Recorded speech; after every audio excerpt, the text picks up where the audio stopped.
What's going on, everybody, and welcome back to the Hardwood Convos podcast here on the 515 Podcast Network. I'm Brock Bierman alongside with the boys, Dawson, Livingston, and Hunter Rose. Chase Winterbor is watching his Los Angeles Dodgers right now in the NLCS. I think Dawson just said before we went live that they are tied at 0 in the second. Top of the second. They got a runner on first right now. So, of course, he's going to be hoping that his Dodgers come out with a victory. We're recording here on a Wednesday. I'm not going to lie. It doesn't feel like a Wednesday. And I'm not saying it feels like a Tuesday. And I'm not saying it feels like a Thursday. I don't know if that makes any sense at all. But it just doesn't feel like a Wednesday to me. I don't know if the week's half over or just getting started. I think the one thing I've learned since being an adult, not college, every day's a Monday, man. Every day's a Monday. And I'm Garfield. Fair enough. That's Fair a good enough. point. Garfield, that's great. But today is our official 2024-2025 NBA preseason predictions. We had some good ones last year. Obviously, I was able to predict the NBA champions, right? But that was more off of bias. So lucky me for that. My team actually ended up winning the championship for once. Dawson also had the infamous Scoot Henderson pick for the rookie of the year. And I know that we are dying to talk about the rookie of the year predictions. Hunter. Well, I got something cooked up. Don't you worry. Oh, I can't. I know Hunter is excited to talk about the rookie of the year race. But I wanted to talk a little bit about the NBA rankings that came out today. They haven't gone through 10 through 1. But they have gone all the way to 11, if I'm correct. And right. So some notable ones to point out. Victor Wembanyama made the jump from number 47 to 11 within a year. Other ones, Jalen Brunson is at 12, was ranked 32 last year. Anthony Davis falls out of the top 10, probably for the first time since his second year, probably? I don't know. It seems like he's always been up there in the top 10. A lot of the years with the Lakers and the late years with the Pelicans, it seems like he was always in the conversation of a potential MVP candidate. Jaylen Brown jumps up to 14 after being ranked 19 last year. Devin Booker was a player that took a fall a little bit, was ranked 11 last year, now at 15. And then, we got some other names like Tyrese Maxey that took a big jump from 42 to 19. Paul George has taken a fall. Paul George also got injured in a preseason game.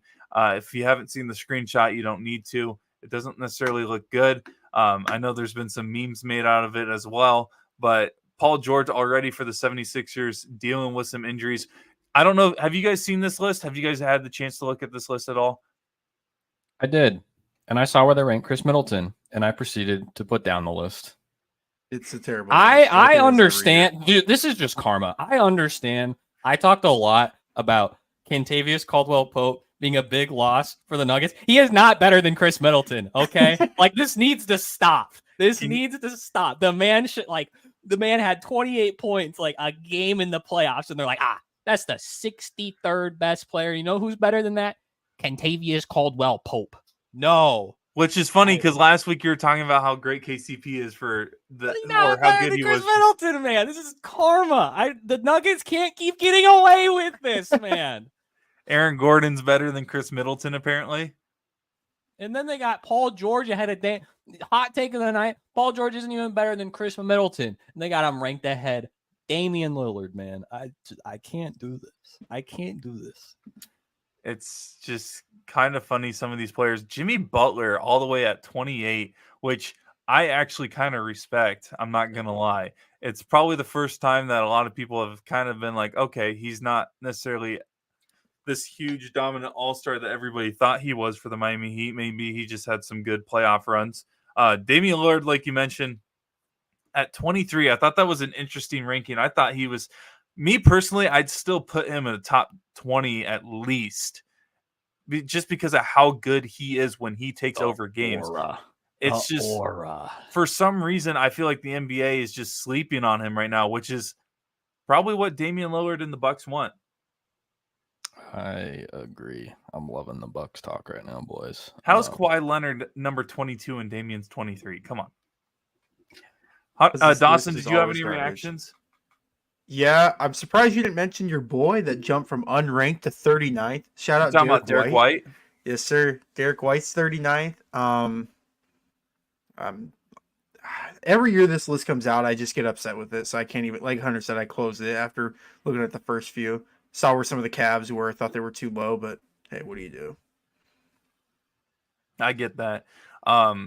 Drew Holiday ranked at the 36th spot, which is interesting because I think he dropped, if I remember right. Yeah, he was 26 last season, heading into last season. Jaylen Brown at 14. I was honestly, when I saw this getting released, I was like, okay, where's Tatum? Because I was waiting for them to rank Tatum outside the top 10. I'm not going to lie. I don't know if that's just me being an a-hole or something like that, but I was like, okay, do it. Just list him out of the top 10. Give him another thing on the list for reasons why Tatum should be motivated. But Jaylen Brown is the guy for the Celtics that is just outside of the top 10. So we'll see where Jason Tatum and company is fairly ranked or respectfully ranked by their peers or whoever does this ranking. I got to remember who does the ranking. Is it the GMs? I have no idea. I think it's just ESPN. Okay, it's probably that makes sense. But like, I'm interested to see who will be one for them because I think you're making a lot of arguments for different players. Me personally, if and when I see LeBron at number 5 or in the top 5, I'm going to be a little upset. I don't think he's a top 5 player in the league anymore. He's still really good. He's just, I feel like sometimes he gets the benefit of the doubt with certain rankings in certain situations. I wouldn't be shocked if they gave the number 1 spot to Luka, though. I really do think that he is deserving of the best player in the league at this moment of time. My guess would be, yeah. I hope they don't, man. I know there's another. I think it's I don't remember what website it is. There's another one that they put out. They have another top 100 list. I know they have Jokic at 1. I could see Luka or Shea probably being number 1. Maybe Embiid, but I think if it's based off of last season, you can't put Embiid at 1 just because just the injuries. You just can't justify it. Yeah. And already the 76ers are dealing with not a bunch, but some big injuries with Paul George getting hurt, like we mentioned earlier. Yeah, no kidding. We'll see how many games Embiid plays. Embiid came out this week, though, and said that he wasn't playing or he doesn't see himself playing any more back-to-back games anymore in his career. What are your guys' thoughts on that? He said that? I didn't even see that. What? Yeah. Excuse me? You didn't see that? Here, let me see if I can pull up the quote. You got to be kidding me. But That's I guess, crazy. what are your early thoughts? Yeah, he said, and I quote, if I had to guess, I'd probably never play back-to-backs the rest of my career.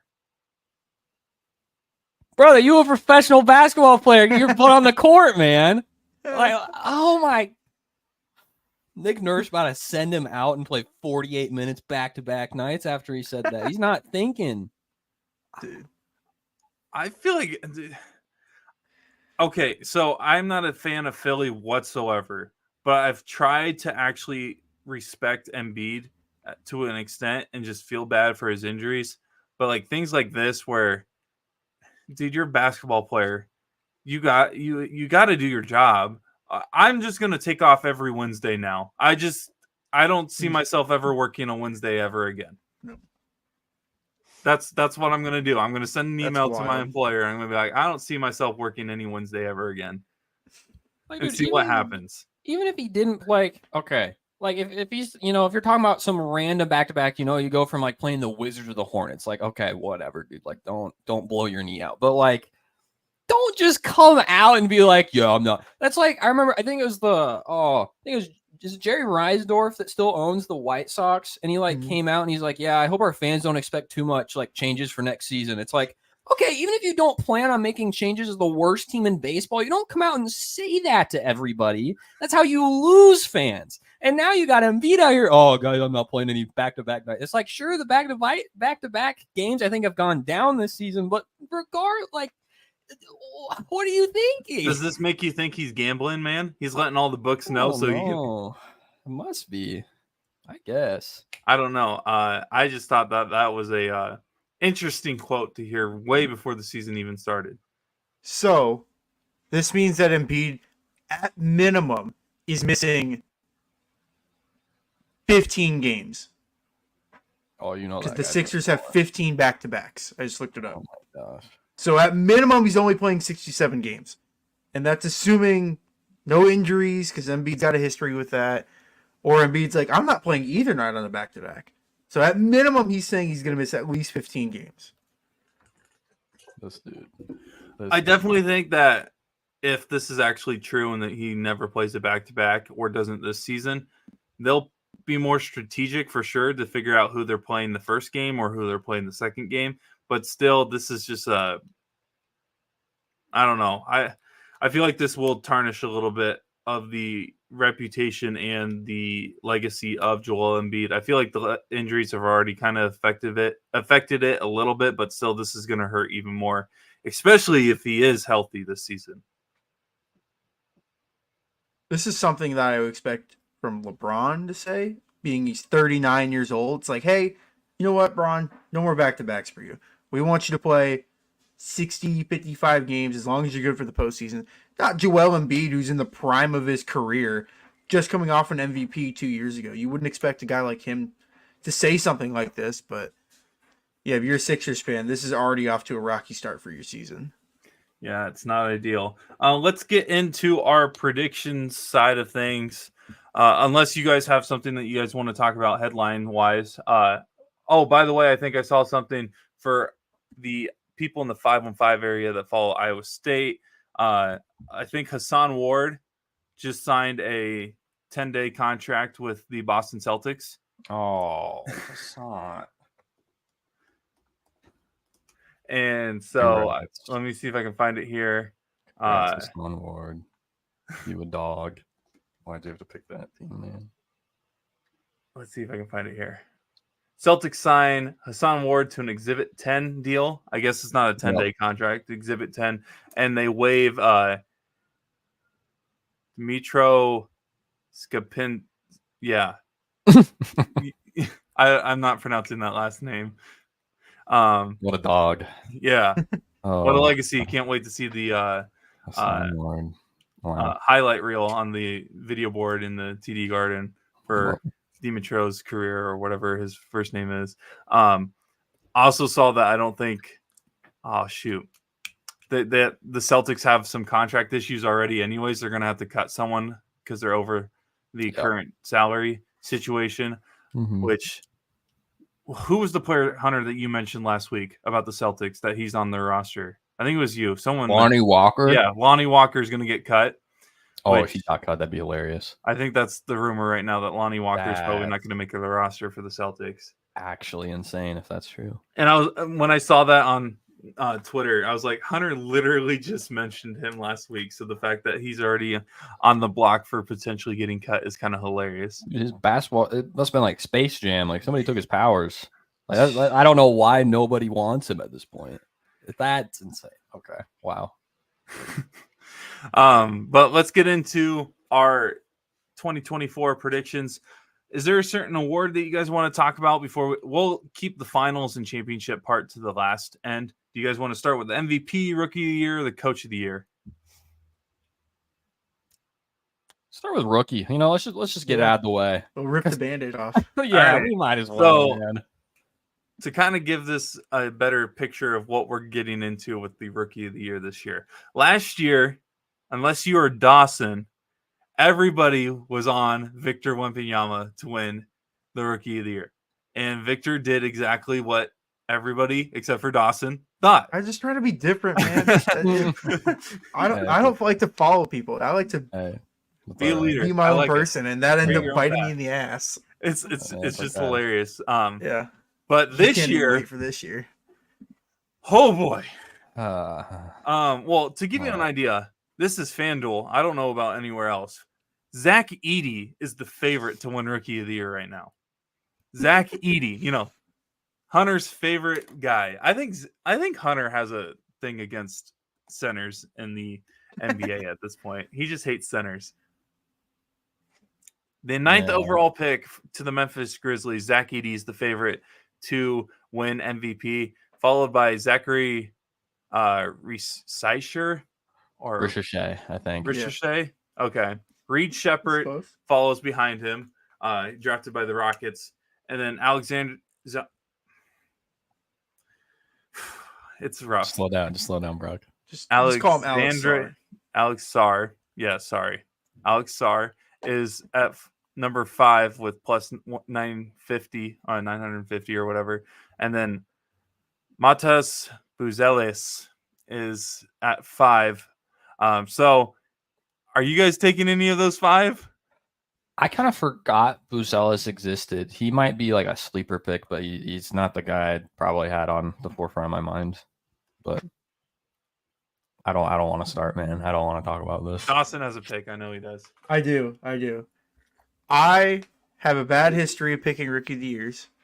This just off of 1 year. Just off of 1 year. But when me and my buddies used to do our own pod back a couple of years ago, I think I had a bad one the first year we did it too. So hopefully this isn't a history repeating itself, but I think Reed Sheppard is going to be the rookie of the year. I think the Rockets are going to be better than people expect.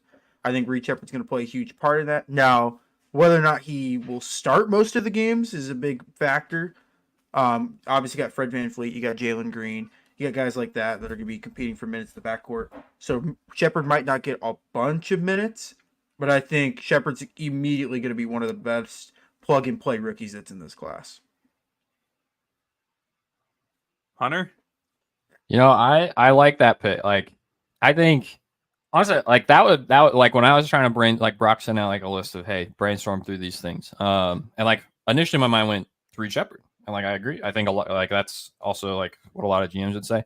I think the one thing that like when I think more about all the rookies this year is like how many of them are like gonna play. Because like Reed Sheppard, I think he could most definitely be talented enough to play for this Rockets team, but they are a little deep. Not insanely deep, and they're not, talented enough. So that's why I think he has a good shot. And so I start thinking more, and I'm like, man, who could possibly play enough minutes and have enough of a role and be maybe just have good enough stats to win this thing. Now, Buzelis, that's a man I forgot. I think he most definitely could as well. I think he that'd probably be my sleeper pick. But guys. Are you going with who I think you're going with? Guys. Bronny James. Zach Edey is going to win Rookie of the Year. Oh, and my I'm going to be so sad. But when I think of this Grizzlies team, it's like now they don't have Steven Adams anymore. Like somebody has to fill that role. The one thing I will say, watching it is just preseason. We can't overreact about the NBA preseason whatsoever. But he does look like one step faster. Not fast by any means. That man's still moving. He went from about moving like a tree to moving like, I don't know, a slightly smaller tree that's a little more agile. Like he's still slow, but he's got a little bit more of a step, and I think I could see him pairing well with Jaw off pick and rolls. And so maybe you'll get him easily like 9 points a game, get a few more here and there every once in a while, but this draft class, let's like even like the first and second pick. I don't even know if Ricochet is gonna be doing enough for the Hawks to like get points. Alex Sarr literally played cardio during the summer league, and he has to go against LeBron James and Giannis and get guarded by Evan Mobley and Tate. It's like that man's not doing anything. And so I really just don't even know where to start with this rookie class. I think a few years from now, be a lot of great role players. There's nothing wrong with that. Yeah. No disrespect to any of these players, but there's no Wembies this year. There's no Scoots even this year, man. Like, I don't know. Oh boy. So you're going Zach Edey? Don't say it out loud. Don't remind me. Say it. No, don't. I need to hear. Hunter Rose pick Zach Edey to I'm just happy Chase is 2025 Rookie of the Year. I'm just happy Chase is. See, I've already jinxed Reed Sheppard winning it, so you don't have to worry about Reed Sheppard winning it. I'm not, again, Hunter says you shouldn't read too much into, preseason, and he's right for the most part. Alex Sarr hasn't played terrible in the preseason, and let's be honest, Have you guys already seen the graphic that says the Washington Wizards have been eliminated from playoffs? Yeah. So this team has nobody except for two of the weirdest players of all time in Jordan Poole and Kyle Kuzma, and then Alex Sarr. I'm going Alex Sarr for Rookie of the Year, and I said that even when he got drafted, and you guys clowned me during the Summer League action. I think Hunter specifically clowned me a little bit about that, and rightfully so, because he was doing cardio basically the entire time, like Hunter said. But he's had 2 12-plus point games in the preseason, only played 3 preseason games anyways, though, but he's done a really good job so far, and in a bad class, usually a tall player wins, I feel like, because those guys are going to get stats when it comes to rebounds and everything. That's why I don't dislike the Zach Edey pick whatsoever. And the fact that, again, the Wizards don't have a lot in terms of star players or just talent in general, so I feel like he's going to get a lot of touches. So I'm going to pick him to win Rookie of the Year for this season. I would have went with picks is crazy. What? No Bronny James picks. Damn. We needed Chase to be here. Over under at 42.5. How many games is he playing? Under. But if you were to bet him on FanDuel right now, it's plus 50,000. Wow. I'm not gonna lie. I probably would have actually went with Rob Dillingham if he wasn't traded in the middle of the draft. I think there's just too much talent in Minnesota for him to be able to have a Rookie of the Year type of season. Is there a world where Stephon Castle wins? Like, actually, like, does he learn from Chris Paul fast enough and become a large enough part in the offense with Wemby to actually? I actually don't hate that. Mm-hmm. That'd be one, but I just, again, like, I don't know how much he'll do, you know? Yeah. But like so like this year when it's a bad class, I usually look at the big guys, and I could see Zach Edey, Alex Sarr. Honestly, Donovan Clingan might be a guy that I think could win Rookie of the Year. Hunter, you have something to say based off of He made a three-pointer. I said during the summer he could extend the court for the Trailblazers, and I got mocked and lashed, and here he is. And I'm pretty sure his first NBA bucket was a three-pointer.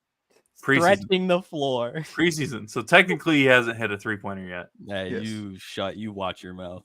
But so Hunter's got who again to win Rookie of the Year? I'm not doing it, man. Okay, Zach Edey to win Rookie of the Year. Dawson's got Reed Shepherd, and I got Alex Sarr. So we'll see if any of us get that right. Chase didn't provide a Rookie of the Year pick for us, but he probably would have went Dalton Connect. We all know he's going Zach Edey. That man is Zach Edey for now. That's true. Next we got let's get in the Coach of the Year, because I feel like this is one that's just kind of it's really hard to predict because it is story. I feel like this one, along with MVP, is storyline based more than it is performance based, because you could give it to the team that wins the most games every year if you really wanted to, and that would be Coach of the Year.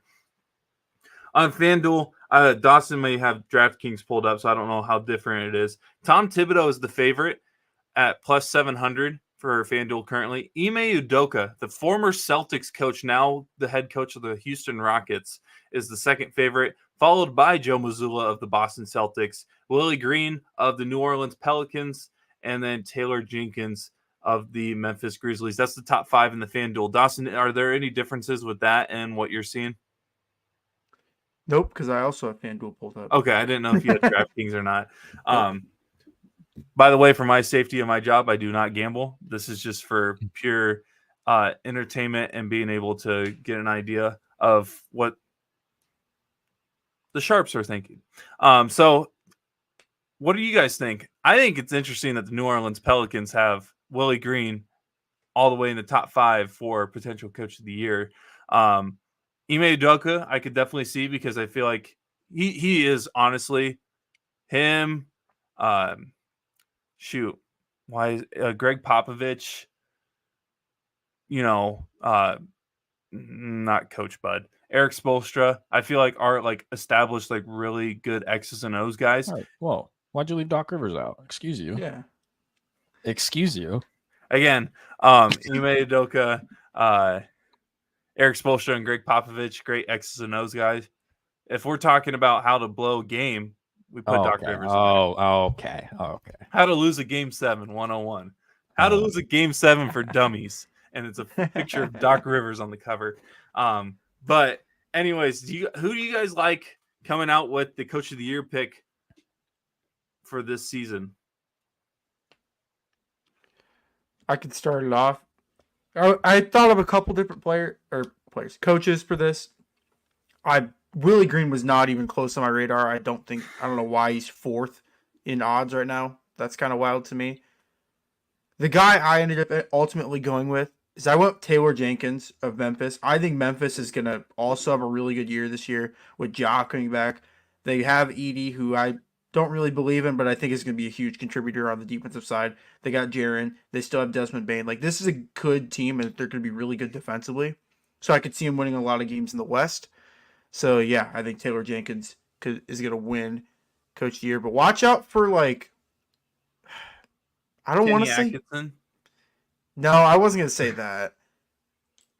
Maybe Jamal Mosley on the Magic if they end up making I don't even know how many wins they had last year, like 40-something. If they jump up in wins and are a top 4 seed in the East, maybe he could win Coach of the Year, but I'm definitely going Taylor Jenkins. If that happens, we'll play the Orlando Magic song as our theme for Hunter, who do you got? All right, we'll do this again. So, Willie Green, that'd be great if he manages to cook up an offense for this abysmal roster that actually works. Like, I will be amazed. Like, give him the award like right away. Full deserving of that.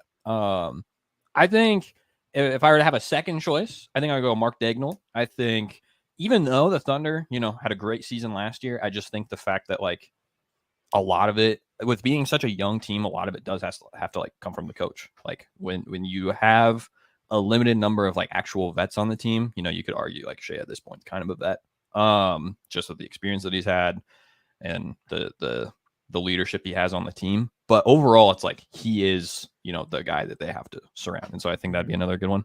I'm actually in the same boat with Dawson, though. I'm going Taylor Jenkins. I think, I'm also on the Memphis boat this year.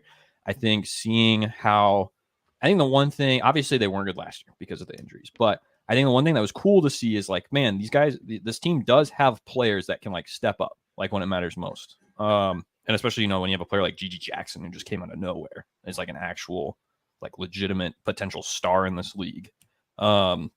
It's like you have to kind of speak to the coaching in a sense. And they're going to have a lot of guys returning.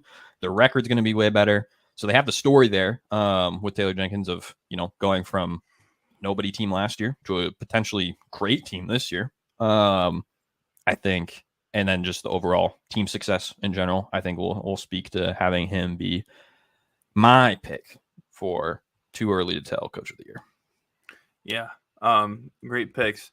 Dawson, you can't answer because I'm assuming you can see this, but there are 3 coaches, Hunter, tied for last for Coach of the Year odds.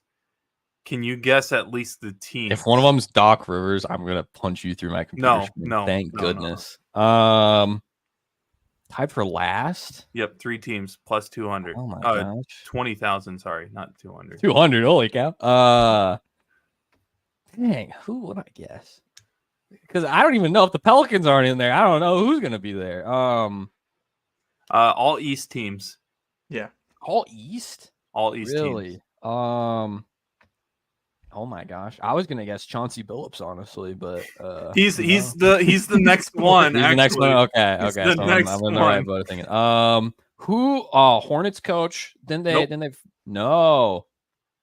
Charles Lee plus 4,000. Okay. Dude, I don't even know. I don't know. Bad teams. Think bad really teams. bad I'm trying to think right now. Or teams that haven't been relevant in a while. Let's see. Nets. Yep. Pistons. Nope. Oh, that's such BS. I'm not digging this list anymore. Wizards. Yeah. Yep. Wizards. This guy was a else great is in college there? coach at Florida. Oh my gosh. I don't know college ball, dude. Are you kidding me? He was a good coach for a couple MVPs in the West before making the move to Chicago. I said it. But I Yeah, was you just did. saying, that's heavy Bulls. Billy Dang. Donovan. That's crazy. No, good, but well, I mean, yeah, I'm buying some stock in the Pistons, man. Did you see what Bickerstaff said? no No hoodies and headbands. warm-ups. No headbands. He also said no hoodies or jewelry in practice. Oh no! They're going old school basketball. They're going, gosh. which I never, as a Cavs fan who had Bickerstaff as the head coach for 4 years, I never heard this rule once.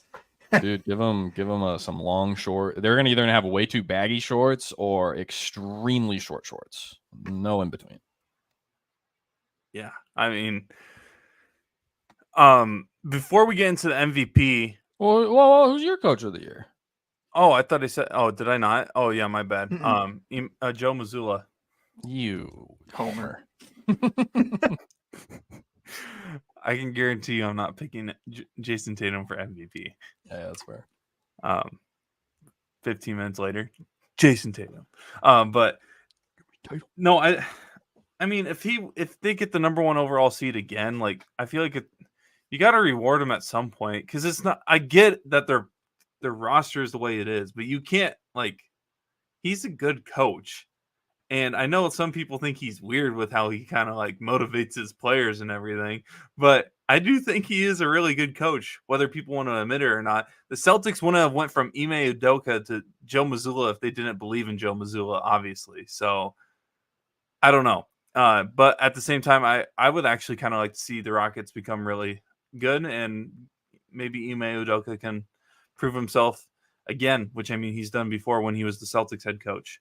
We're not going to make a pick because I feel like this one's really hard to predict. The most improved player. Give me a player, though, that people may not be paying attention to that maybe takes a big stride this season. Dude, before we get into that, the predictions for improved player, this award, before we get into it, needs to change, first of all. I've been seeing Wemby needs to win most improved. He just won Rookie of the Year.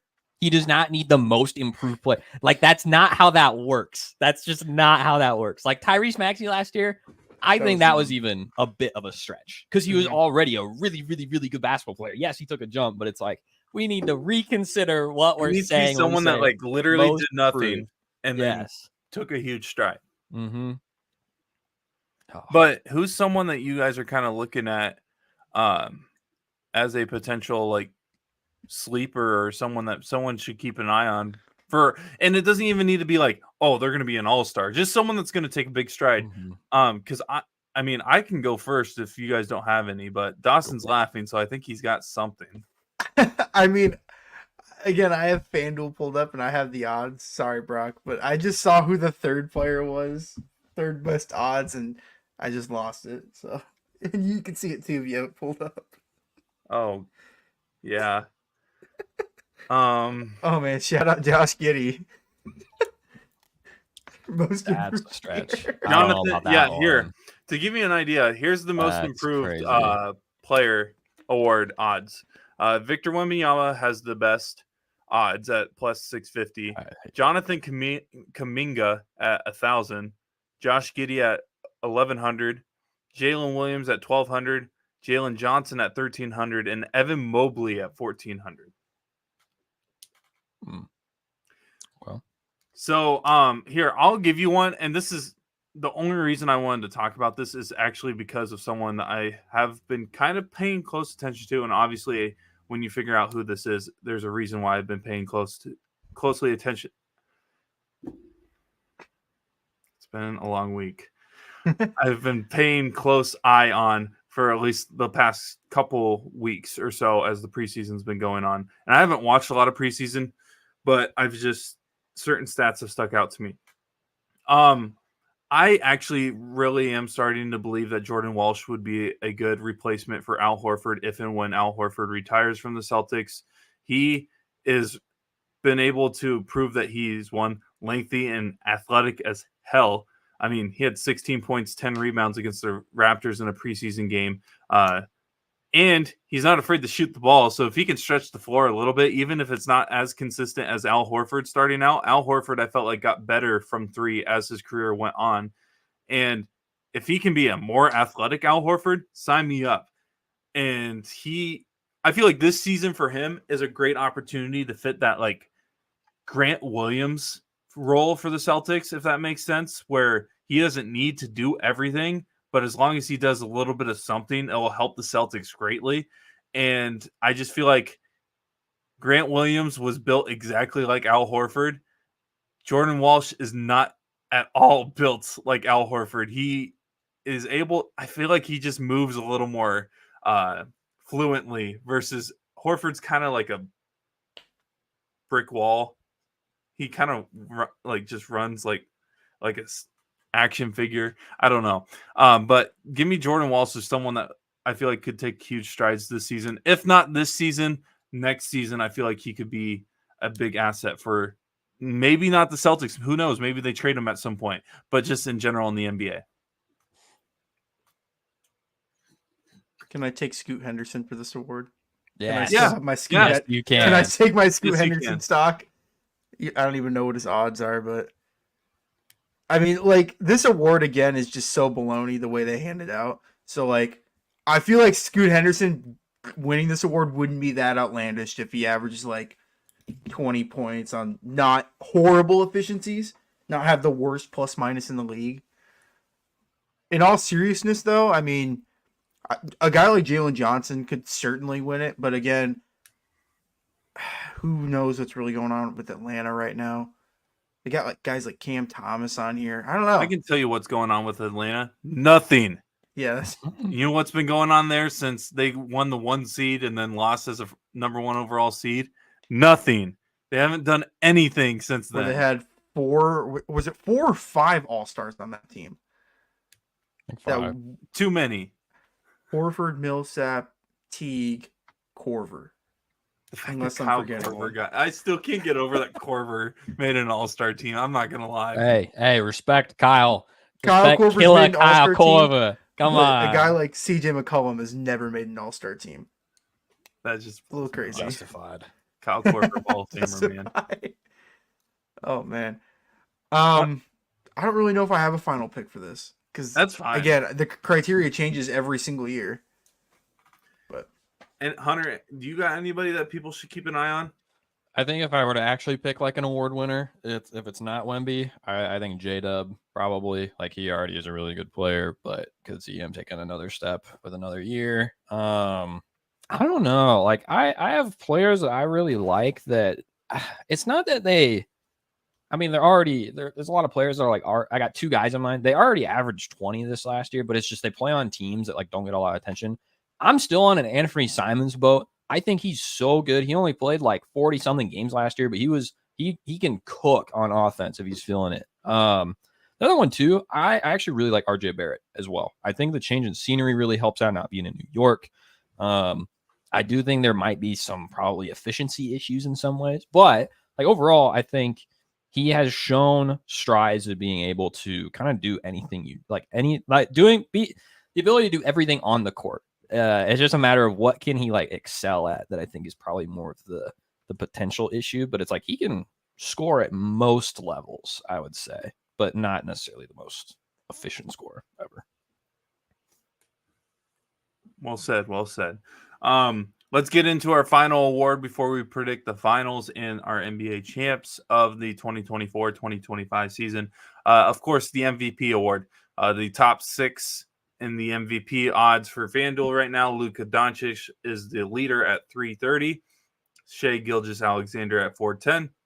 Nikola Jokic at 480. Hunter's boy Giannis Antetokounmpo at 800. Anthony Edwards at 800 as well. And then it drops greatly and goes to 1,200 for Jalen Brunson. So who do you guys have winning the 2024-2025 MVP? I guess I'll start it off. You know, this was tough for me because it came down to 2 guys for me. It came down to Luka and it came down to Giannis. I really think the Bucks are really going to bounce back this year, and I think Giannis is poised to kind of have a huge year. We haven't really heard Giannis in like huge MVP talk since he won his second one back in 2020. And I think Giannis is due for another MVP. I think he's that good of a player. But at the same time, the conversation we always have with Luka is, if not now, when is he going to win his first MVP award? Because he's a transcendent player for the Mavs. At the end of the day, though, I think I'm going to go with Luka. I think Luka, just stats-wise, is going to have the best stats.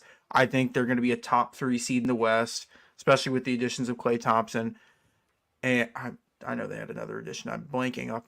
But I just think it's going to open up the floor for Luka that much more. So I think the Mavs are going to be poised to have a good year. And typically you have to be within your top 3 or 4 seeds in your conference to win the MVP. Not saying guys like Giannis. Who knows if Jokic gets it to the top 4 seed at this point. But yeah, I'm going Luka. Yeah, I think for myself, as much as I would love to see Giannis, I love hearing that. I just think the media hates him way too much for no reason, and so he won't be, unfortunately, again. But would love to think that he would win. For me, it comes down to a similar name, Luka, who was my pick last year as well. My other pick is probably going to be Shea, just because of the amount of love that he got last year. I think Thunder still going to be able to continue their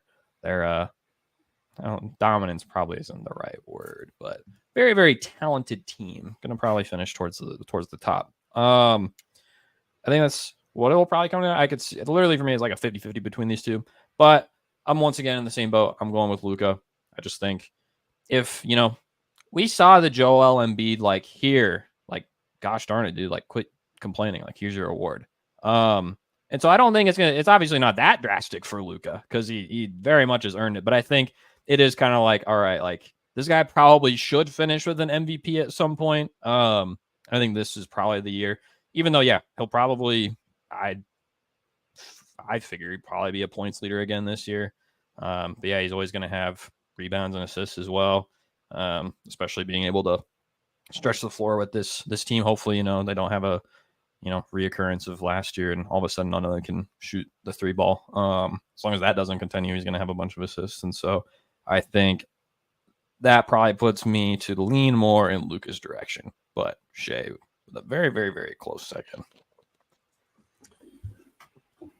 I think you guys both went Luka, right? Mm-hmm. Go Magic. If not now, when is something I've been saying with Luka for a while. I just don't think he's going to do it because I think the Bucks are going to have a great bounce back year and it's going to be led by Giannis. And I think Hunter might be surprised. I am going Giannis as the MVP this season. I think he's going to shut up a lot of critics this year. I think he's going to prove a lot of people wrong. And when we get into our predictions for the playoffs, you'll see how well I think the Bucks are going to do this year.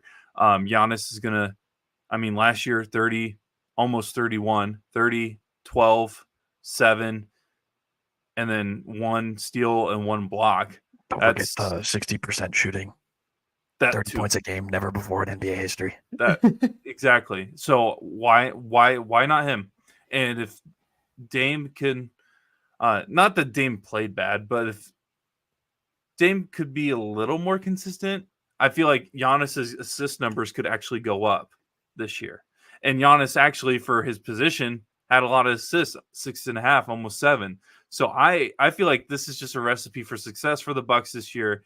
I know they have Doc Rivers, which is kind of a kryptonite for a lot of NBA teams. But give me Giannis to win MVP this year. I really do feel good about this Bucks team heading into the season. I'm tickled pink right now. This is crazy. You are wearing pink. This is orange, sir. Is it orange? My mic is red, so it's hard to. Let's see. One sec. Oh, what the? The zoom. Okay, I can see it. Okay. But yeah, give me Giannis. So all right. We got our picks for our awards. Now let's move on to the NBA Finals. Who do you guys have matching up in the NBA Finals this season? And then ultimately, who do you have winning the NBA championship for the 2024-2025 season. And if you have a finals MVP, feel free to shout them out. I feel like given that I can get an idea for some teams that you guys may pick, I can kind of, there's not really options, I feel like, for certain teams for finals MVPs. I feel like it's either one guy or no one else. So, yeah, who you guys have winning the finals and who do you have them beating? Yeah, I'll start it off. We haven't had a repeat finals since 2018, but I think we get that next year. I think it's going to be Celtics and Mavs back in the finals, but I think it's going to be a little bit different this time. Give me the Mavs in 7 games. Give me Luka Doncic finals MVP. Luka's going to carry this team and put him on his back. Look at this soldier fighting the good fight. Golly, yes, I love it. Oh. Luka. Let's man, go. I don't have my Luka jersey yet. No. I'm going to have to grab that when I go back in town. Wow. Okay, Hunter. That'd be great. All right, for myself, I was talking them up a little bit earlier. Over in the West, I think this is the year the Thunder make it. Honestly, I think 1 year in the playoffs is probably all they needed. Because Shea really continued his. I mean, I guess he kind of dominates when he's on the court, to be honest. But he continued like his upside even in the playoffs. I think having that, they have everything. They have the recipe for a team that can actually go far. They're a young team. A lot of times, when we see these like young teams, kind of quick offenses, we see a lack on the defensive side. However, they are still absurd on defense, and they only added to that with getting Caruso and Hartenstein. I have talked down. I've talked poorly on Sam Presti and the Oklahoma City Thunder for years. I am apologizing for all of these things. The haters, me, were wrong. I think they make it this year. And boys, it's time to put my Homer hat on. We're going with the Milwaukee Bucks. All right. This is the year. We're back. We're so back, baby. There's still some questions that I have, but it's like we have Giannis, we have Dame. They have a whole season together. We don't have all this new coach stuff. Hope Adrian Griffin's doing well. Stay away from my basketball team. I think having the crew back with Darvin Ham will be helpful. Honestly, the assistant coach, he's much more. He gets disrespected way too much. He's a good assistant, though. That's all we need. But I think as long as this team, and it seems from not necessarily in the preseason, but within talking with the team, this team wants to have an identity in defense again, which is very, very telling of where I think their mentality is and knowing what needs to be done in order to be at that level again. So I got the Thunder and the Bucks meeting in the finals. And golly, you don't have to worry about losing a Game 7 with Doc Rivers when it's Bucks in 6, baby. All right, we're back in Milwaukee with a win. Giannis bringing home his second Finals MVP. Okay. Sorry, Dame. It would be great to have you get one, but I think the trophy's enough. Honestly, I could see it being Planet Pat. Pat C. He could definitely take that away. They just love playing him whenever, so might as well give him 48 minutes a game. You sound very confident for a guy that's complaining about his team right now. Hey, you watch your mouth again. All right, that's strike 2. Okay. But yeah, give me a Bucks in 6 over the Thunder. A man can dream. Okay, for one, I can tell you right now, Minnesota's not making the finals. Damn. Just crushed their hopes and dreams right there. Yeah, that's that was the first team I eliminated from the top half of the league of who's projected to win the Western Conference. I think Oklahoma City does make the finals this year. I feel like they do have enough to get it done, and I feel like they have a little bit of a deeper team than Minnesota, than Dallas, who I think those two will meet in the conference finals against each other. And I think Shea will be able to prove that he is potentially the best guard in the NBA. And then from the Eastern Conference, I compare this team a lot to or I mean, not on this podcast, but I would compare this team to the San Francisco 49ers, where if they're healthy and if injuries aren't a thing, there shouldn't be any doubt that this team should make the finals, in my opinion. And the only difference between the 49ers and this team is that this team has actually won a title in the last couple years. Can't be the Cavs. I said couple years, yeah. Yeah, just outside, just outside of that. I'm gonna go to the Celtics. I have no, as a Celtics fan, I know everybody's like going to be like, oh, you're a homer, but I have no reason to believe that they're not going to make the finals. So I feel like that's only wrong if I pick anybody but Boston to make the finals. Porzingis, when healthy, is one of the best players on that team. If he was healthy in that finals, I don't think we're talking about whether Jaylen Brown or Jason Tatum was the most important player from that team in the finals, because he took over at the beginning. At the beginning, we were only talking about Porzingis, and then, of course, he gets hurt in that finals matchup against the Mavericks, and Jaylen Brown and Jason Tatum had to carry the weight. Jason Tatum obviously led in every statistical category, but didn't win MVP. Not that I'm complaining, honestly. I just think that's an interesting thing to throw out there. But I think the Celtics are going to beat Milwaukee in 7 in the Eastern Conference Finals. I do think those teams are going to match up.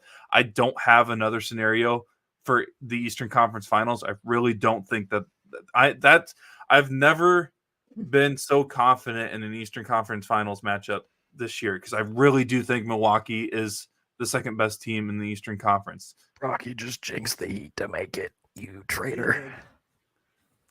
8 seed Could Heat. you? How could you? I will tell you right now, Miami is not making the playoffs. Wow. All right, someone clip this. And then Bombshell April, when the tonight. playoffs come around, when Miami is the 8 seed and the Celtics are the 1 seed, and Brock is scared out of his mind. That's fine by me. It's fine by me. But I just don't believe in Miami. They have players, but they don't have a team. And I feel like there is a difference between having players and having a team. But The they have Heat Celtics culture. at one point had players. Now I feel like they have an actual team. And did that take some adjustment to get used to? Yeah, players can become a team, but Miami's in a weird situation where they haven't had that opportunity to become one team together. So give me Boston to beat Milwaukee in the conference finals, and give me Boston again in 6 against the Mavericks in the NBA finals. And honestly, if he stays healthy, give me Porzingis to win Finals MVP, man. Because I truly believe that there's a good opportunity where Tatum and Brown, again, get in a situation where they may struggle a little bit against the Mavericks. And so it's going to be Porzingis being able to stretch the floor against Derek Lively, who I think will improve a lot. That's a player that I think could win most improved player, depending on how he does and what the Mavericks kind of set up for him. But you saw how he was able to stretch the floor, Porzingis that being, against the Mavericks in the first game. And so I feel like if he's able to do that and stretch the floor, get long-range threes where he was just shooting stupid shots that were going in, I think he could win Finals MVP and solidify himself as a great center in NBA history that just happened to deal with a lot of injuries. We're gonna have a conversation about the Finals MVP award if Porzingis wins it, man. Yeah. Can't do this anymore. If it happens, the amount of people that are going to attack Jason Tatum, it's gonna. And I didn't even mention all the crap that, and I don't think it's going to impact the season that much, but the amount of crap that Tatum and Brown went through this summer in terms of the media, memes, Team USA, and all that, you can't say that they're not using that as motivation, because they are. Let's be honest, they are using that as motivation this season, and I do think that they both will be able to help the Celtics get a championship. I personally, everybody knows me, Al Horford is probably my favorite Celtic on the roster right now. Derek White's probably second. Porzingis is third, but those three are interchangeable. If Marcus Smart was still there, Marcus Smart would be one, but I would love to see Porzingis win an MVP, just because I don't know if he would know what to do if he won MVP, honestly. So Definitely not. because we all know Tatum would say something funny that would be I don't know, funny. Funny in terms of it would be turned into a meme later on. Let's be honest. Porzingis, I just feel like he'd be like, yeah. Ooh. Thanks, How mad do you guys. think Luka would be if that happens? If Porzingis ends up winning a Finals God. MVP before him? I mean, Porzingis won a title before him. Yeah, but Porzingis wasn't the option on that team. He wasn't. He was for game one. All right, 1 out of 5. I'll give you that. If he was healthy, man, come on. He got hurt. His leg just decided to not work anymore. All right. All right. We got less than 5 minutes, so we're going to do a little speed run with this. But as always, like we wrap up every episode, Hunter gives out his wise words of wisdom. So, Hunter, feel free to start. Ready. We're gonna start our time here with the Eastern matchup that happened in the preseason that I'm sure many of you know about. So we have the first reunion between the Knicks and Minnesota. First game back, and so there was a little bit of cheapiness that was going on with because it seems that after this has gone down, nobody wanted the trade to happen.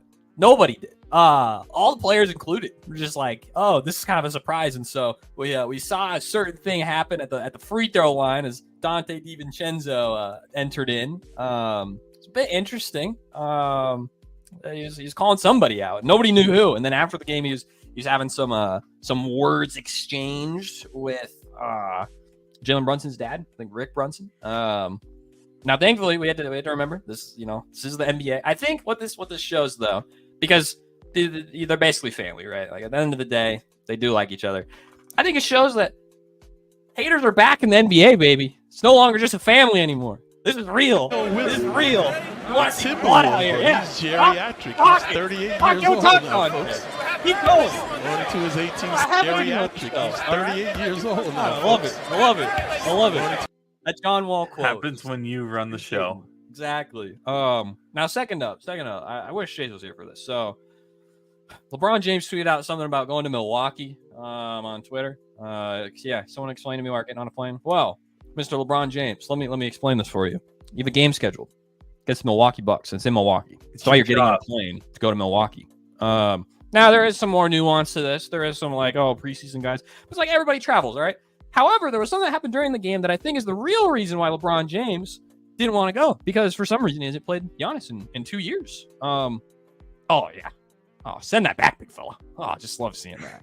Golly. Giannis with the block. Put him in his little place. Come from behind like LeBron usually does. Exactly. Give him a taste of his own medicine. I think this is the real reason why the question was asked of, man, why are we going to Milwaukee? I don't want to have to play this guy. I want to have to play this actual best player in the NBA. The next GOAT. Anyway, but yeah, there's that. Lastly, now this is more on not a serious note, but something I felt like this needed extra attention because it's something I don't do very often. Okay, there's a certain player that's been performing pretty well. I'm gonna pull up his stats on my phone real quick. Less than 2 minutes, by the way.